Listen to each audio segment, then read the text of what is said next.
예배 시간이 됐습니다. 다 같이 묵상 기도드림으로 주일 오전 예배 시작하겠습니다.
하나님 아버지, 오늘도 변함없이 우리를 사랑하여 주시고 감화감동으로 역사하여 주셔서 하나님 앞으로 불러주시고 살아계신 하나님께 진정과 신령으로 산제사 드릴 수 있는 은혜 베풀어 주시오니 참으로 감사하고 감사드립니다. 예배를 통해서 하나님이 누구신지를 배우고 깨달을 수 있도록 하여 주시고 그 하나님께 영광을 돌리며 하나님을 찬양하고 찬송하는 삶을 사는 저희들이 되게 하여 주시옵소서. 참 하나님을 바로 알도록 하여 주시고 하나님을 바로 믿는 저희들이 되게 하여 주시고 그리고 참 알고 믿는 대로 바로 실행하여서 모든 염려, 근심, 걱정 우리 주님께 맡기게 하여 주시고 주님이 주시는 그 은혜와 축복을 받아서 세상 평안하게 살며 구원을 이룰 수 있는 저희들 될 수 있도록 하여 주옵소서. 참 세상이 갈수록 흉흉해지고 있습니다. 믿음을 지키기가 더욱더 어려워지고 있는 형편입니다.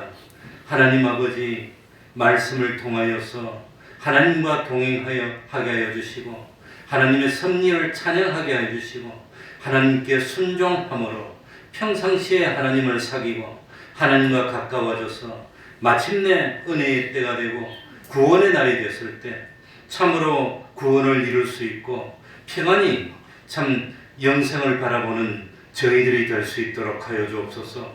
세상 살면서 어떤 경우에도 하나님을 배반하지 않고 온전히 주의를 지키며 하나님의 백성된 도리를 마땅히 다함으로 하나님께 하나님을 기쁘시게 하는 자라는 이름을 받을 수 있도록 하여 주시고 세상 살면서 물질로 어려움을 당치 않고 건강으로 어려움을 당치 않고 여러 가지 인간관계로 어려움을 당하지 아니하고 어디서 무엇을 하더라도 우리 태평동 권속들이 기둥같이 여김받고 환영받는 존재가 되며 참 그 하는 모든 일이 형통하게 되는 축복받을 수 있도록 은혜 베풀어 주옵소서. 주님의 이름으로 모인 곳곳마다 하나님의 은총이 함께하여 주시기를 바라며 예수님 이름으로 기도하옵나이다. 아멘. 다 같이 자리에서 일어나셔서 찬송가 84장입니다. 84장입니다.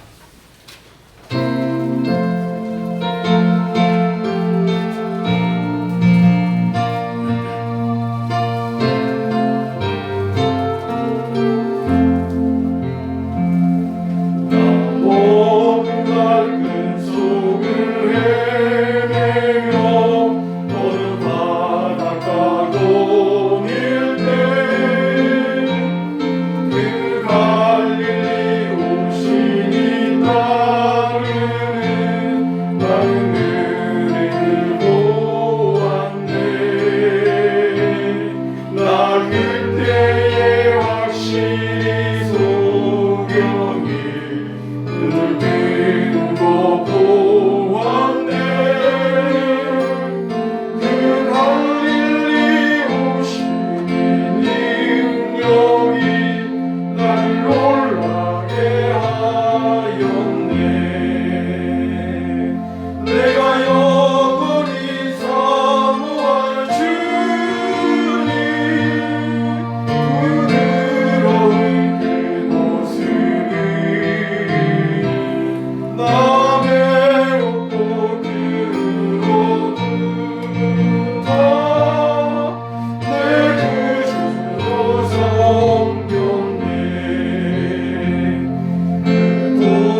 전능하사 천지를 만드신 하나님 아버지를 내가 믿사오며 그 외아들 우리 주 예수 그리스도를 믿사오니 이는 성령으로 잉태하사 동정녀 마리아에게 나시고 본디오 빌라도에게 고난을 받으사 십자가에 못 박혀 죽으시고 장사한 지 사흘 만에 죽은 자 가운데서 다시 살아나시며 하늘에 오르사 전능하신 하나님 우편에 앉아 계시다가 저리로서 산 자와 죽은 자를 심판하러 오시리라. 성령을 믿사오며 거룩한 공예와 성도가 서로 교통하는 것과 죄를 사하여 주시는 것과 몸이 다시 사는 것과 영원히 사는 것을 믿사옵나이다. 아멘. 자리에 앉으셔서 찬송가 167장입니다. 찬송가 167장입니다.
이 시간에는 교동문 49번을 교도하겠습니다. 교동문 49번입니다. 혹시 이 제일 가쪽 줄에 여유가 있으니까 좀 띄엄띄엄 앉으시기 바랍니다.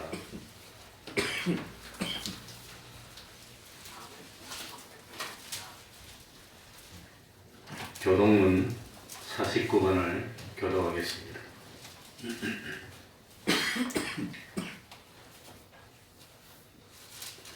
너희 안에 이 마음을 품어라. 그는 근본 하나님의 본체시나 하나님과 동등됨을 취할 것으로 여기지 아니하시고 오히려 자기를 비어 종의 형체를 가져 사람들과 지지되고 사람의 모양으로 나타나셨으니 자기를 낮추시고 죽기까지 복종하셨으니 곧 십자가에 죽으심이라. 이러므로 하나님이 그를 지키기로 모든 이름 위에 뛰어난 이름을 주사 하늘에 있는 자들과 땅에 있는 자들과 땅 아래 있는 자들로 모든 무릎을 예수의 이름에 꿇으시고 모든 입으로 예수 그리스도를 주라 시인하여 하나님 아버지께 영광을 돌리게 하셨느니라. 아멘. 이제 우리 조충상 집사님 예배를 위해서 기도해 주시겠습니다. 다 같이 기도드리겠습니다.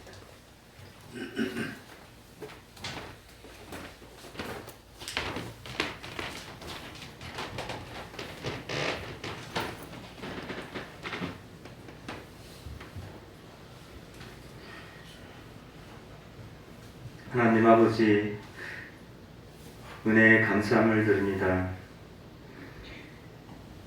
우리 주 예수 그리스도의 십자가의 대속으로 말미암아 우리가 대형의 사죄, 대행의 칭의, 대화친의 화친의 이 구속의 은혜를 입고 이제 우리가 이 땅에 살면서 하나님의 온전하시고 선하시고 기뻐하시는 그 뜻이 무엇인지를 늘 살피면서 영원한 하늘나라의 영생을 바라보며 살 수 있는 이 소망의 은혜를 주신 것 감사함을 드립니다.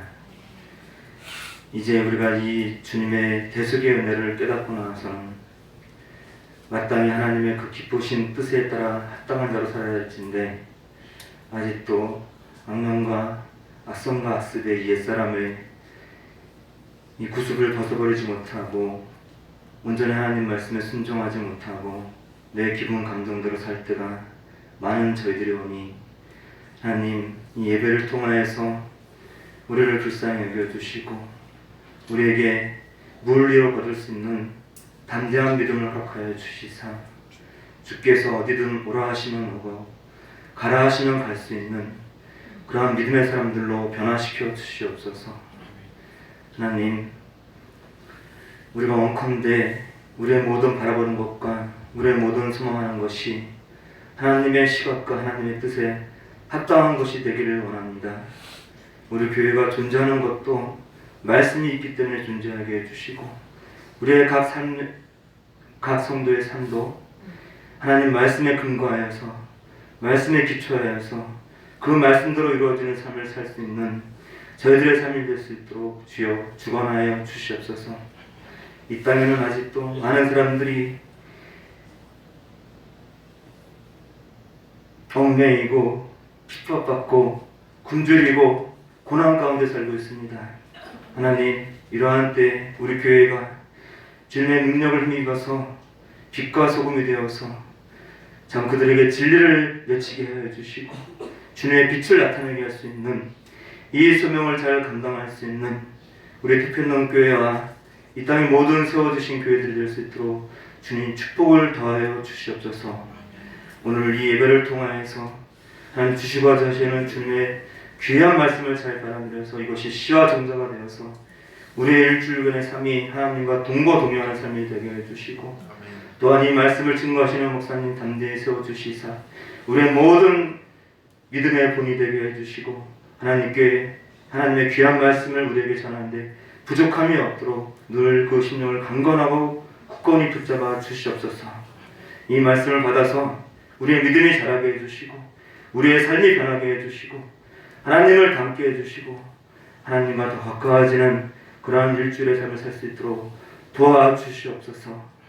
이 광야 같은 세상에서 우리가 바랄 것은 오직 주님밖에 없고 주님의 말씀으로만 살 수 있도록 더욱 주님과 가까워질 수 있도록 우리 한 사람 한 사람과 우리의 모든 가정들과 이 교회의 기관들을 주님 붙잡아 주시옵소서.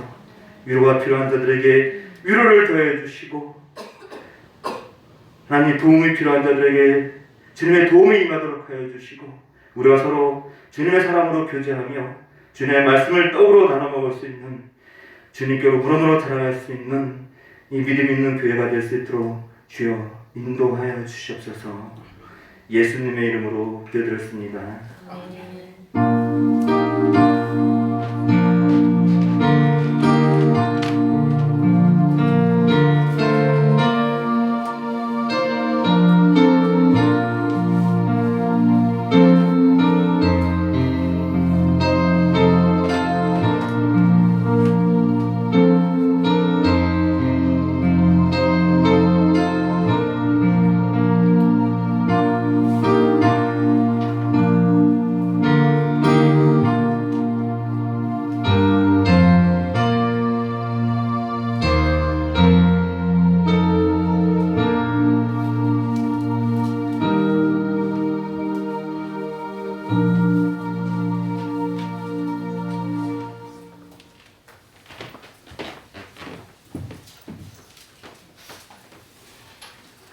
하나님의 말씀 구약 성경입니다. 출애굽기 3장 10절입니다. 출애굽기 3장 10절입니다.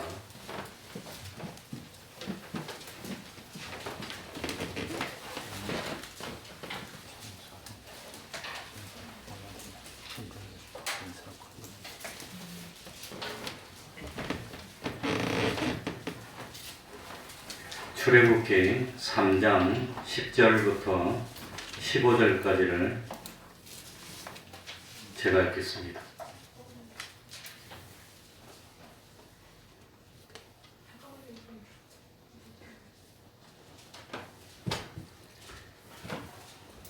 출애굽기 3장 10절입니다. 이제 내가 너를 바로에게 보내요.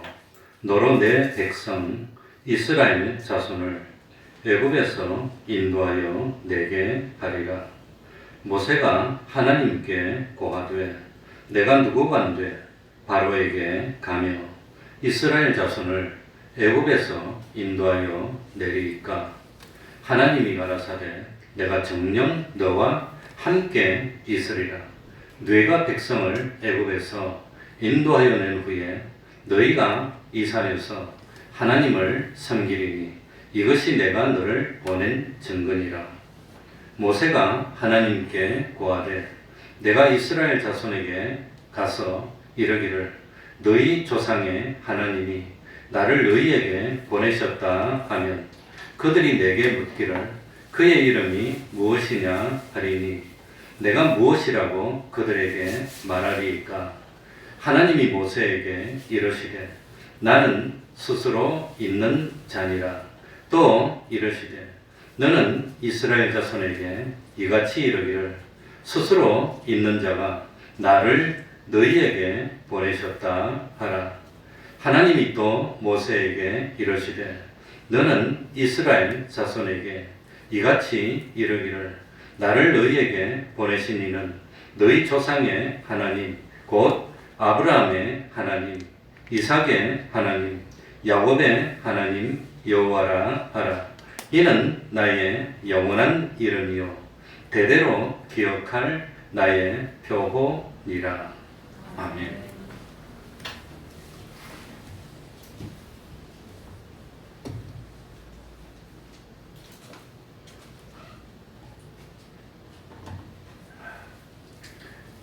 이번 시간에는 예수 믿는 사람이라면 반드시 알아야 될 가장 기본이 되는 교리, 그 중에서도 가장 먼저 알아야 되는 하나님이 누구십니까?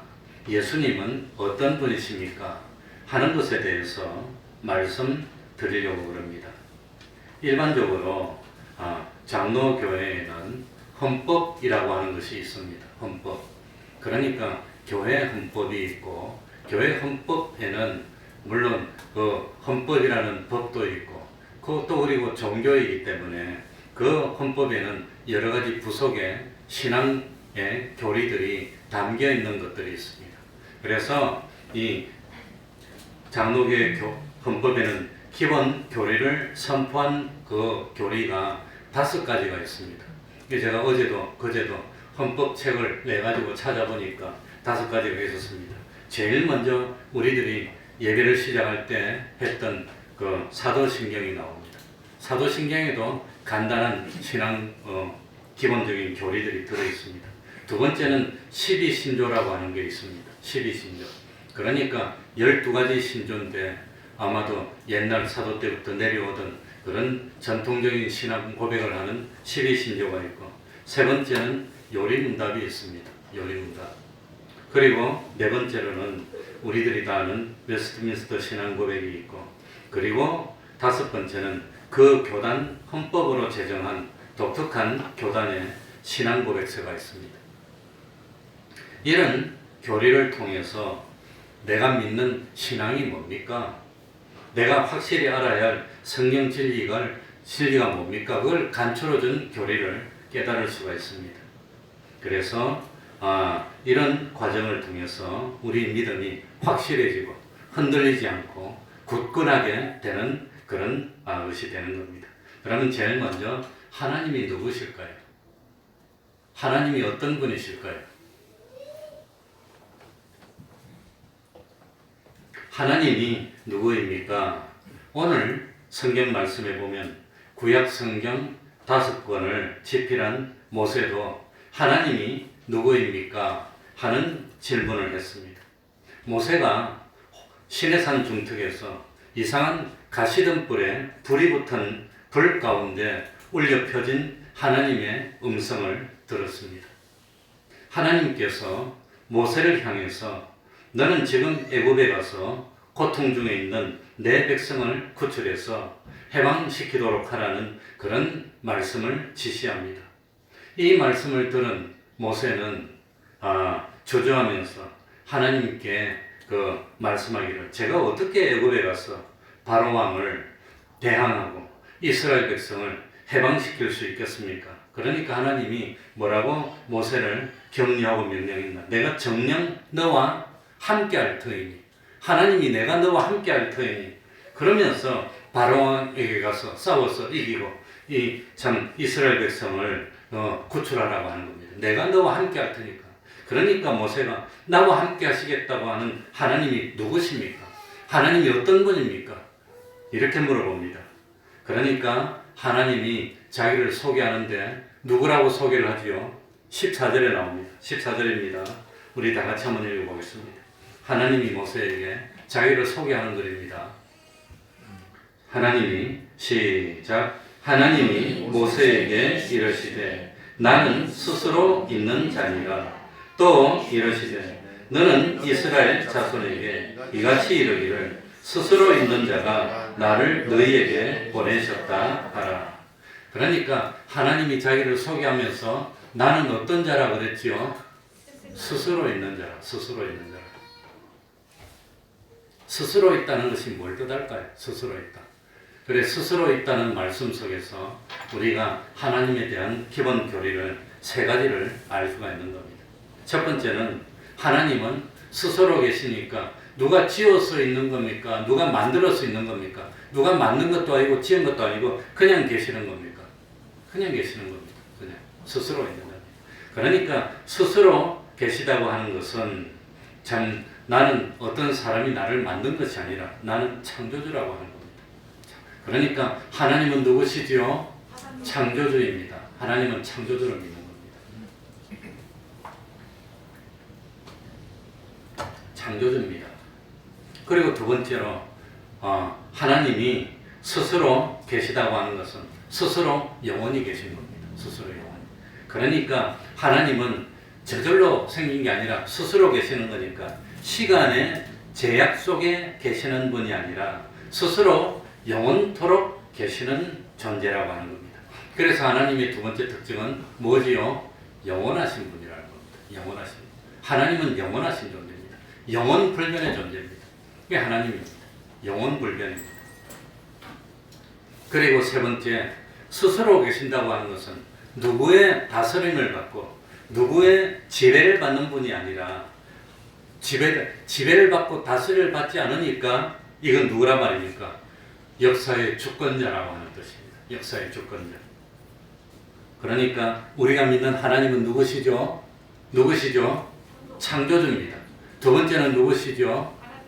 영원하신 분입니다. 세 번째는 누구시죠? 역사의 주권, 역사를 마음대로 이끌어 나가시는 주인공이라고 하는 겁니다. 그러니 우리가 믿는 하나님은 누구십니까? 하나님은 창조하신 창조주십니다. 인간의 역사뿐만 아니라 이 세상의 모든 역사를 주관하는 역사의 주인이십니다. 하나님은 시간을 초월하신 유일한 영원한 분이십니다. 이러한 하나님은 어떤 모습으로 존재하고 계십니까? 하나님은 어떤 모습으로 존재하지요? 하나님이 어떻게 생겼지요? 하나님이 참 근사하게 그냥 눈도 이쁘고 머리도 그냥 탁 하고 수염도 턱스러하고 하나님은 어떻게 존재하지요? 형체가 없습니다. 하나님 무형입니다.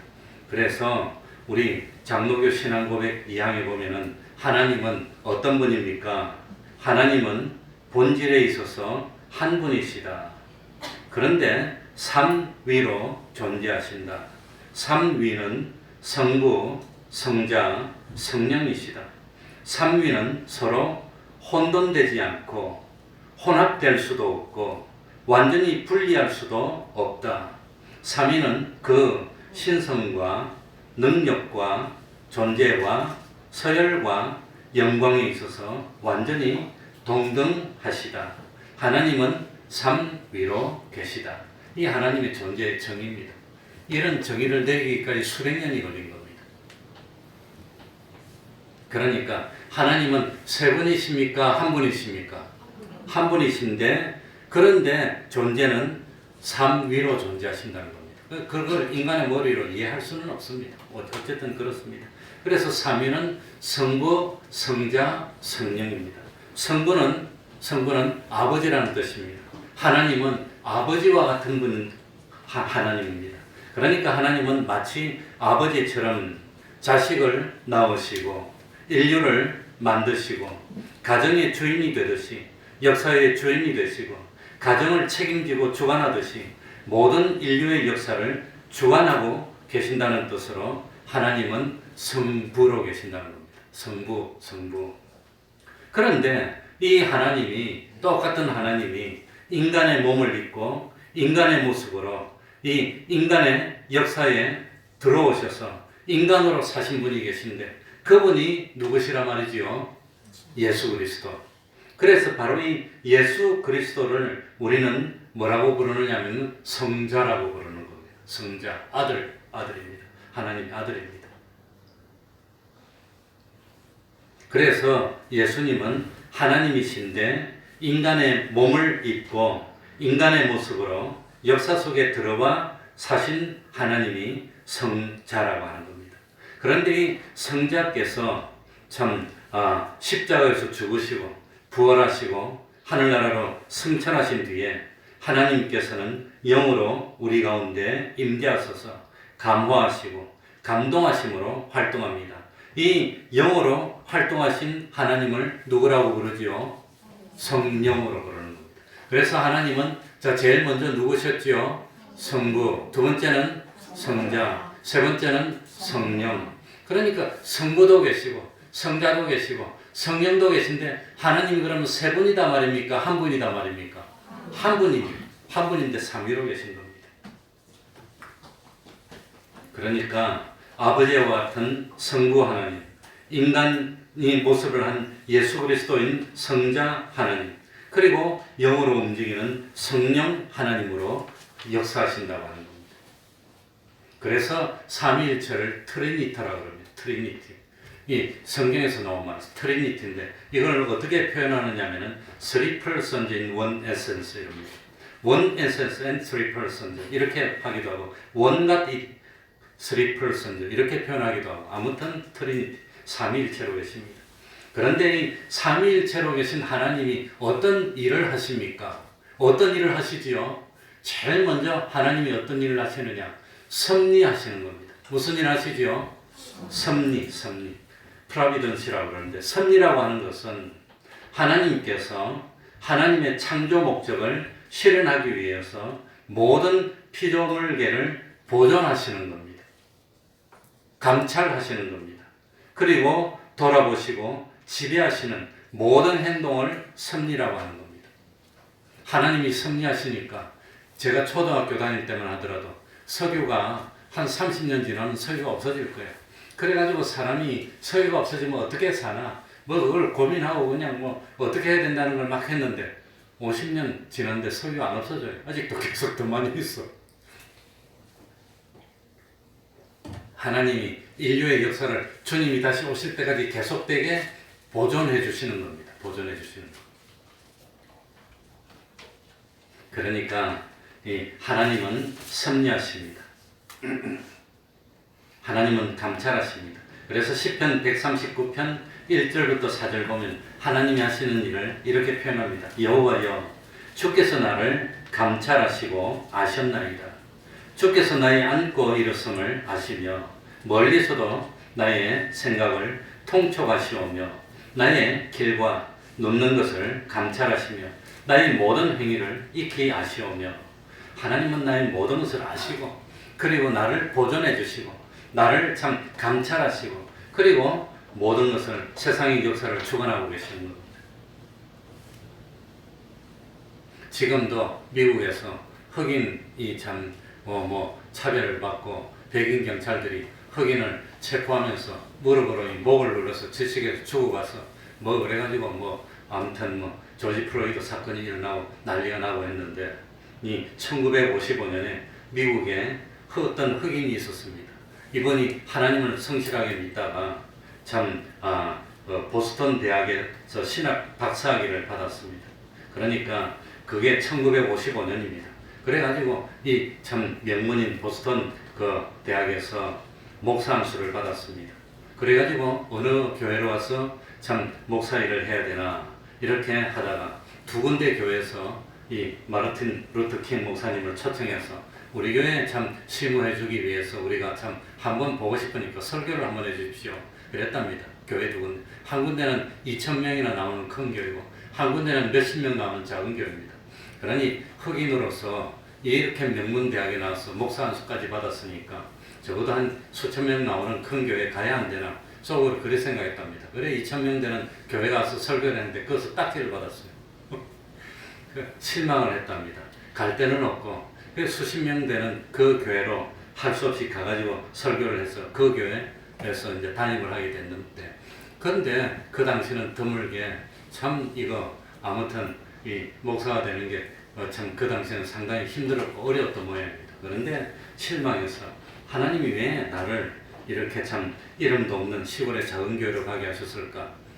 이 실망을 했는데 그래가지고 작은 교회에 부임했는데 부임하자마자 유명한 로자 파크스 사건이 일어납니다.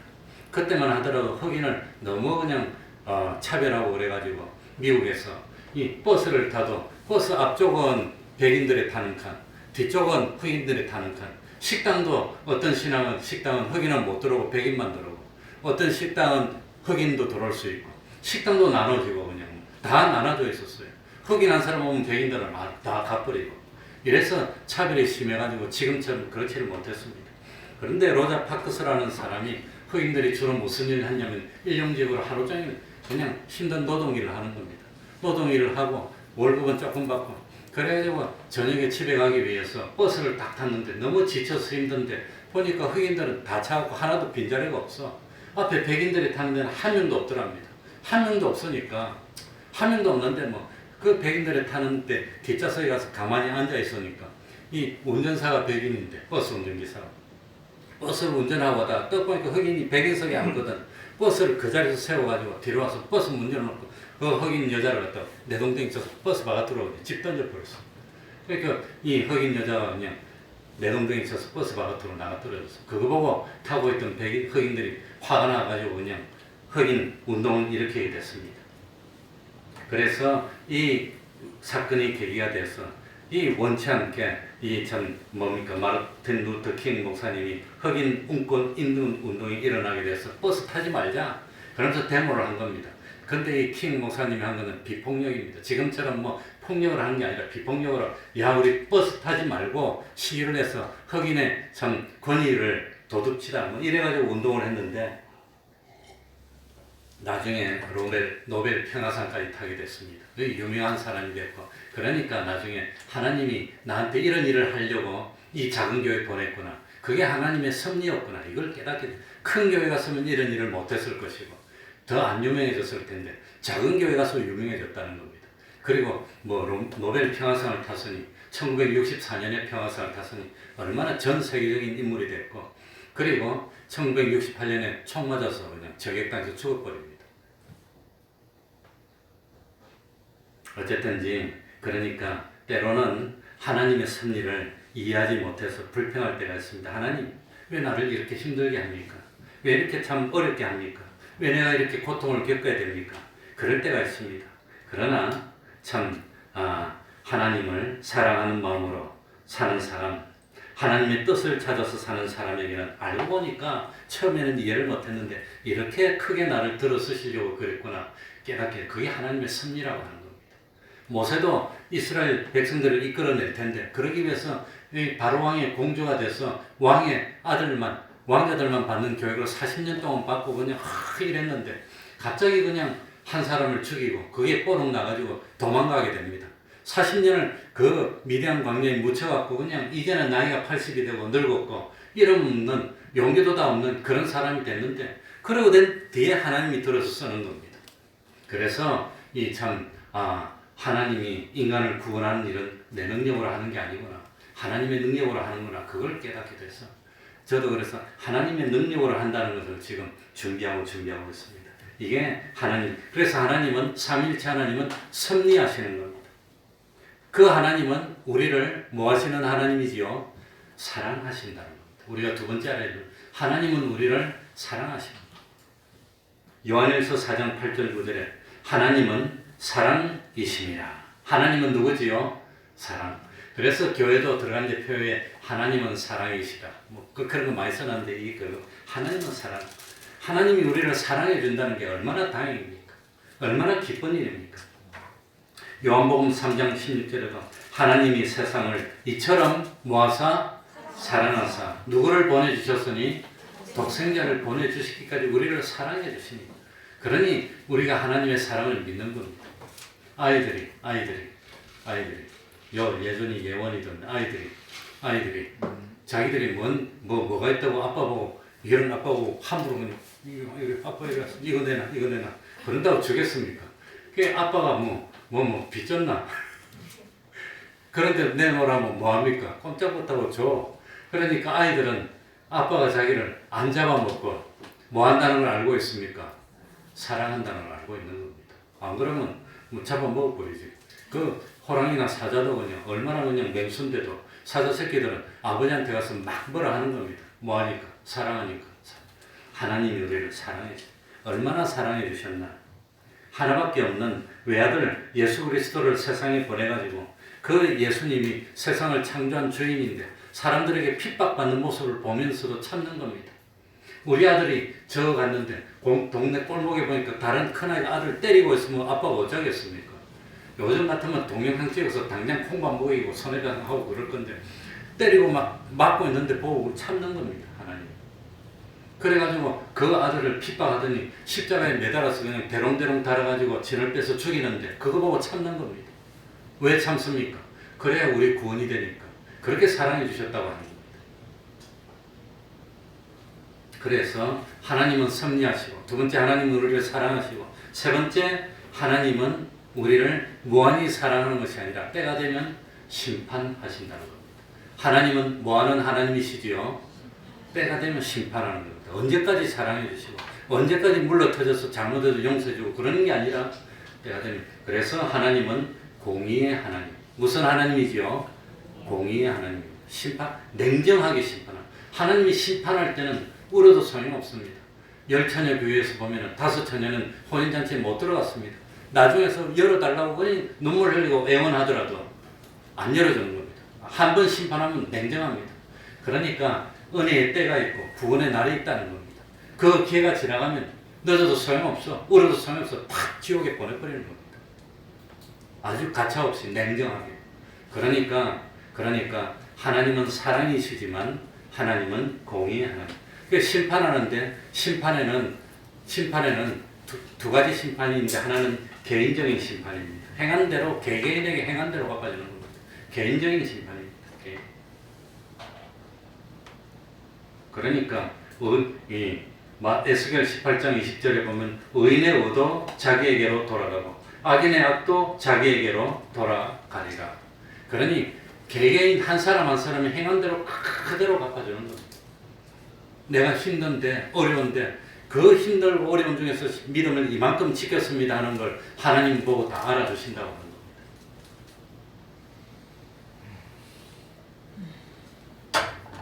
그리고 우리 출애굽기 20장에 참 쉽게 보면 나를 미워하는 죄를 갚되 아비로부터 아들에게도 몇 대까지 이르게 하거니와 3, 4대.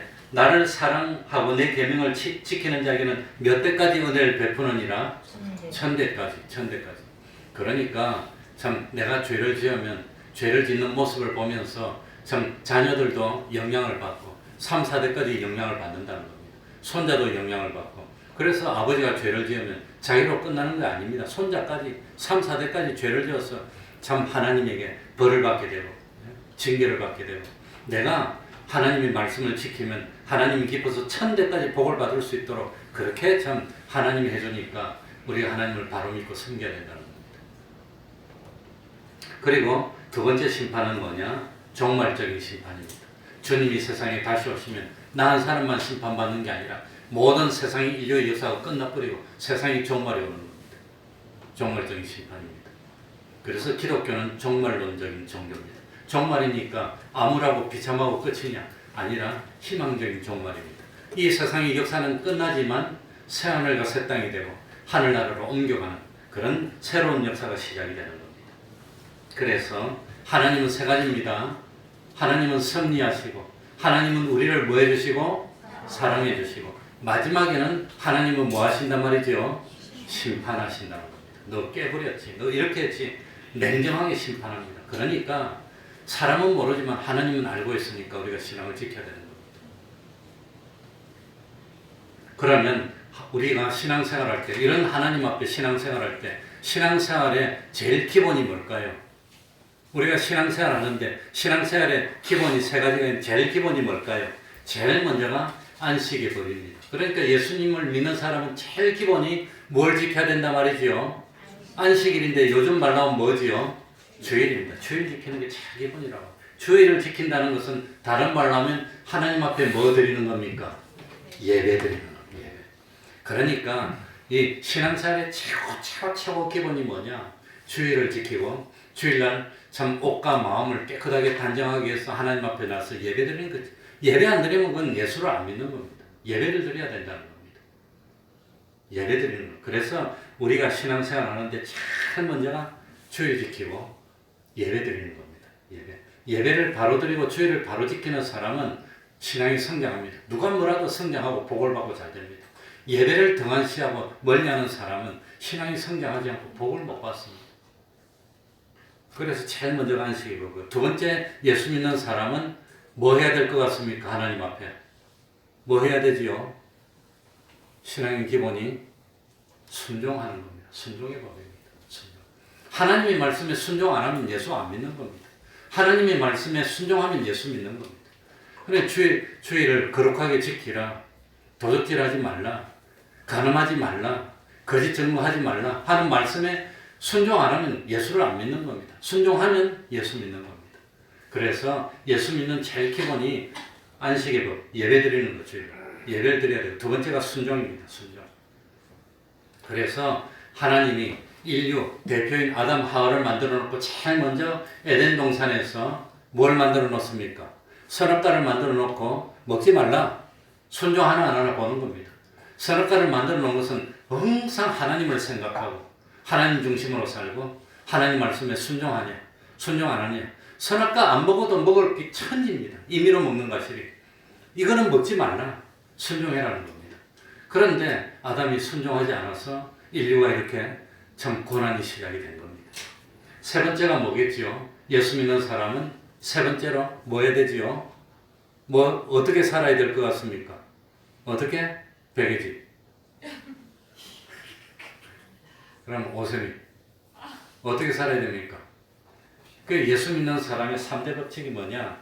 주일 지키는 겁니다. 두 번째는 뭡니까? 하나님의 말씀에 순종하는 겁니다. 세 번째는 서로 사랑해라는 겁니다.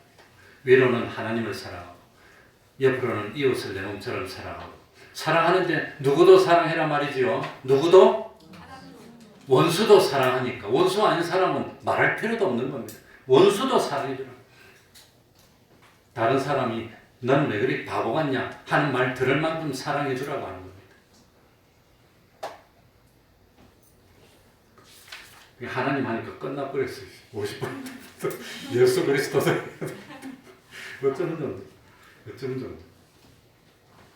그러니까 그래서 하나님은 삼위일체로 계십니다. 섭리하십니다. 또 뭐 하셨죠? 네? 우리를 사랑해 주시고 심판하시고 그리고 예수님은 누구시냐? 예수님은 그래서 사도신경에도 보면 제일 먼저 뭐라고 하지요? 전능하사 천지를 만드신 하나님 아버지를 내가 뭐하며? 믿사오며 그리고 하나님 아버지에 대한 신앙 고백하고 두 번째는 그 외아들 우리 주 예수 그리스도를 믿사오니. 그러니까 하나님에 대한 신앙 고백이 첫 번째고, 그 다음에 누구에 대한 신앙 고백이죠? 예수 그리스도에 대한 신앙 고백이라. 예수. 그래서 예수 제일 첫 번째는 예수는 헬라어고 히브리어는 뭐라 그랬죠? 여호수아. 그래서 구약에는 여호수아가 많이 나오고 신약에는 예수가 많이 나옵니다. 그 예수는 참 뜻이 뭐지요? 구원이라는 뜻입니다. 그래서 참 마리아가 요셉과 마리아가 아들을 낳았을 때 이름을 요셉과 마리아가 지어줬습니까? 하나님이 지어줬습니까? 하나님이 이름을 예수라 하라. 이는 그가 자기 백성을 저희 죄에서 구원을. 그러니까 예수님은 이름을 성부 하나님이 직접 지어주면서 이름을 예수라고. 그래서 예수는 집에서 엄마 아빠가 부르는 이름입니다. 예수야, 지저스. 네, 예수야. 영어로 지저스는 욕입니다. 잘못하면. 예수야 부르는 겁니다. 예수. 그리고 그 예수님이 누구시라 말이죠? 그리스도. 그리스도는 헬라 말인데 이 히브리 말로는 뭡니까? 그리스도가 메시아입니다. 메시아. 구세주라고 하는 뜻입니다. 구세주. 그래서 이 예수님은 그러니까 하나님에 대한 신앙 고백이 첫 번째고, 두 번째는 예수님에 대한 신앙 고백인데, 그 2000년 전에 팔레스타인 땅에서 마리아의 몸을 통해서 난 예수는 누구입니다? 그리스도입니다. 메시아입니다. 구세주입니다. 그래서 베드로도 신앙 고백할 때 주는 누구시요?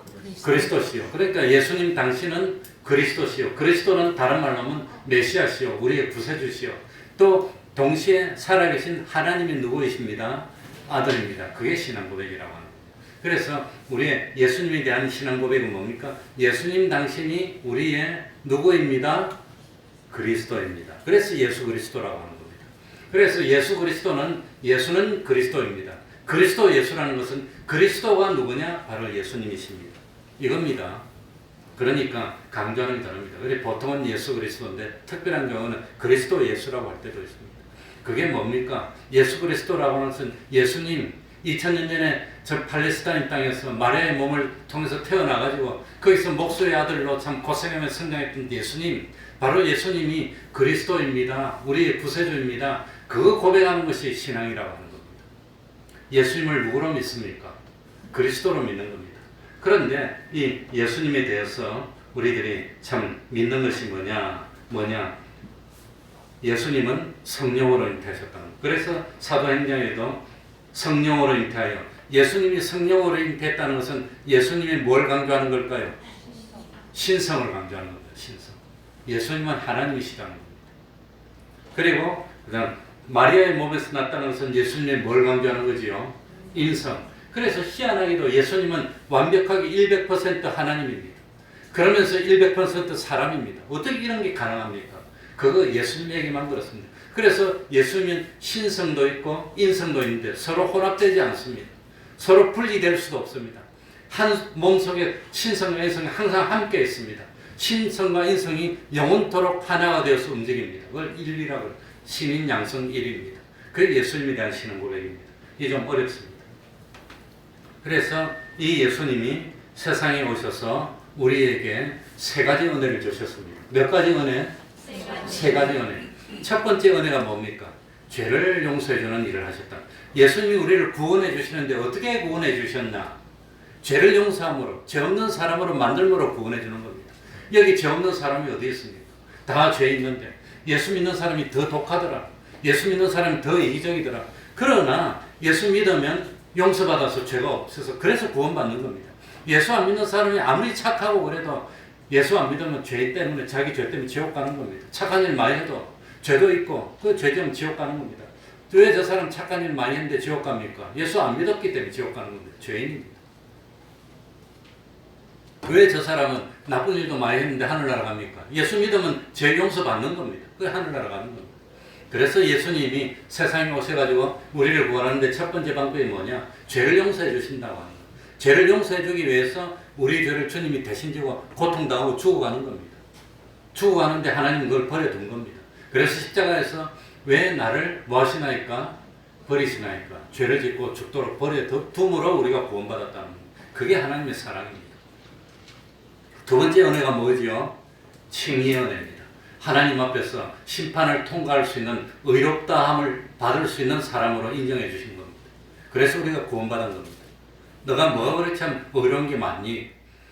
예수를 믿었더니 의인으로 인정해줘서 하늘나라 갈 수 있는 뭡니까? 자격증을 줬어. 그게 칭의라고 하는 겁니다. 구원받았나 안 받았나? 뭘 가지고 판단하지요? 의롭다함을 받으면 구원받은 겁니다. 칭의. 그게 칭의라고 하는 겁니다. 그리고 세 번째는 뭡니까? 화친의 은혜입니다.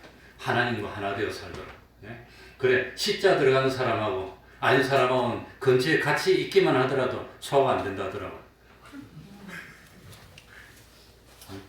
그런데 십자 들어간 사람은 참 그 안 들어간 사람하고 같이 있으면 재미도 있고 좋고 그런데 안 들어간 사람은 같이 있으면 소화도 안 되고 잠도 안 오고 스트레스 쌓이고 우울증 걸려. 멀리 해줘 그러니까 멀리. 그런데 하나님하고 우리하고 관계도 서로 미워서 보기만 해도 소화도 안 되고 그러면 어떻게 같이 삽니까? 그런데 참 보기만 하면 너무 좋아서 끌어앉아서 떨어질 줄 모르고 끌어안고 있도록 만들어준 게 무슨 은혜란 말이죠? 화친의 은혜라고 하는 겁니다. 이거 화친의 은혜입니다. 그러니까 어린아이들이 아빠 엄마를 너무 좋아해가지고 보면 쫓아서 팔짝 뛰어서 안기듯이 좋아하는 관계로 만드는 거 그게 화친의 은혜입니다. 이 은혜. 그래서 우리 예수님이 세상에 오셔서 우리를 구원했는데 구원하는 방법이 뭐죠? 세 가지입니다. 무슨 은혜?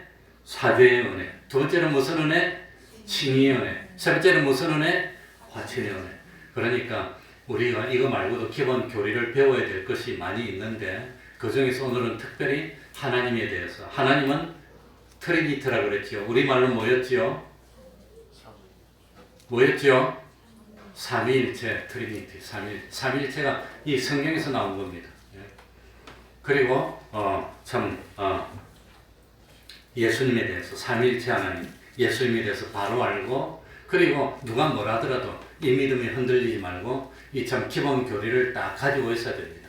이거 말고 교회가 되는 대로 계속 하긴 하겠지만 이 기본 교리를 가지고 하나님을 바로 믿어서 하나님을 바로 믿어야 바로 복을 받는 겁니다. 삐뚤어지게 믿으면 좋아하지 않습니다. 우상을 만들면 안 됩니다. 우상을 만들어 놓고 하나님을 섬기면 안 됩니다. 천주교에서는 뭐 꼭 이런 거 예수상 만들어 놓고 그걸 보면서 믿는데 하나님은 우상을 뭐 하지 말라? 만들지 말라. 또 뭐 하지 말라? 절하지 말라. 또 뭐 하지 말라? 섬기지 말라. 지난 시간에 다 했는데 그래서 십계명 할 때. 그러니까 잘 몰라야 돼. 그래 또 하고 또 하지. 그러니까 바로 믿으면 바로 복을 받습니다. 오늘 하나님에 대해서 삼위일체 하나님에 대해서 또 신성과 인성을 가지신 예수님에 대해서 바로 배웠습니다. 말씀을 생각하면서 하나님께 기도하겠습니다.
찬송 올리겠습니다. 473장입니다. 473장입니다.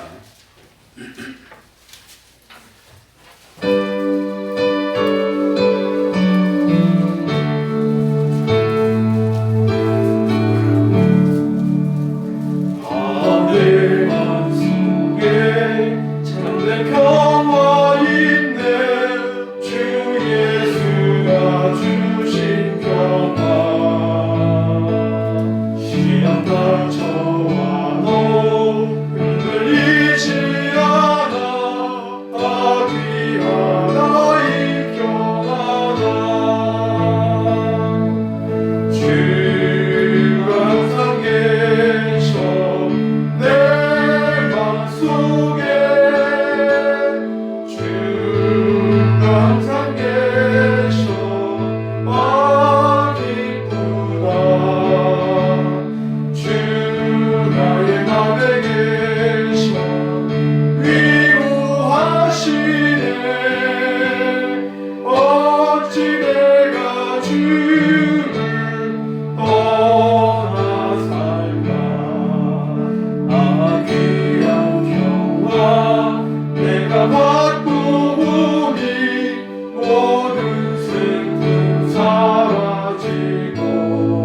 1절 찬송하면서 하나님께 헌금드리겠습니다.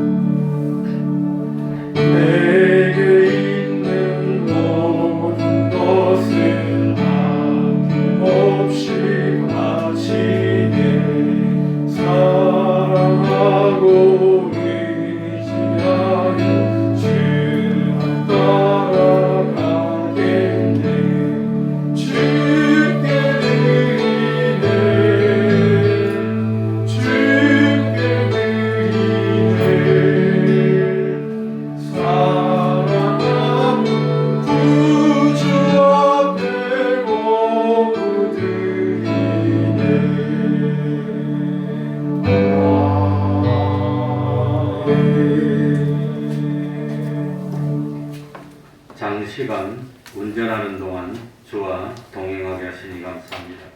하나님의 뜻 알려주셔서 감사합니다. 순종하게 하옵소서. 감사에 감사드립니다. 우리를 구원하시고 천국 소망 주시니 감사드립니다. 하나님과 하나님 함께 거하시는 가족들의 삶이 되기를 원합니다. 내게 주신 사명 깨닫게 하시니 감사합니다. 기도하겠습니다. 하나님 아버지, 오늘도 불러주시니 감사드립니다. 우리의 정성을 모두어서 살아계신 하나님께 예배드리게 하여 주시니 감사합니다. 장시간 운전하는 동안 동행해 주시니 감사합니다. 하나님의 뜻 순종하게 해 주시니 감사합니다. 우리를 구원하시고 천국 소망 주시니 감사합니다. 하나님과 함께 거하는 가족들의 삶이 되기를 원하며 감사합니다. 하나님 주신 사명 깨닫게 하여 주시고 범사에 감사하며 낙심하지 않고 하나님과 멀어지지 않게 하시고 하나님을 바로 알고 바로 깨닫고 그리고 하나님께 순종함으로 하나님을 기쁘시게 하고 참으로 이 복음을 땅끝까지 널리 전파하는 사명 감당하는 저희들이 되게 하여 주옵소서. 하루속히 이 코로나를 이기게 하여 주시고 금년겨울도 주님과 동행하며 무사히 믿음을 지키며 지낼 수 있도록 은혜 베풀어 주옵소서. 여러 가지 형편과 사정 때문에 이 자리에 나오지 못한 종들에게도 권면하여 주시고 감동으로 역사하여 주시고 하나님 앞으로 나올 수 있도록 은혜 베풀어 주옵소서. 예수님 이름으로 기도하옵나이다. 아멘.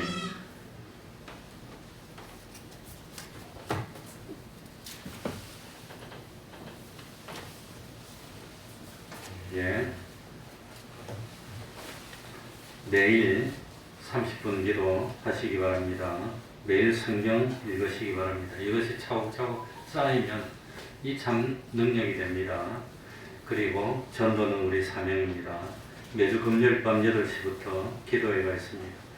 토요일 오후 4시 찬양 전도합니다. 어제도 했습니다. 우리 구역장님, 권찰님께서는 매주에 그래도 한 번 이상 전화로라도 맡은 식구를 신방해 주시기 바랍니다. 안내 당번을 맡으신 분은 기도하고 그리고 안내에 임해 주시면 고맙겠습니다. 다음 주는 추수감사절로 지킵니다. 다 같이 일어나셔서 1장 찬송 부르고 죽도록 마치겠습니다.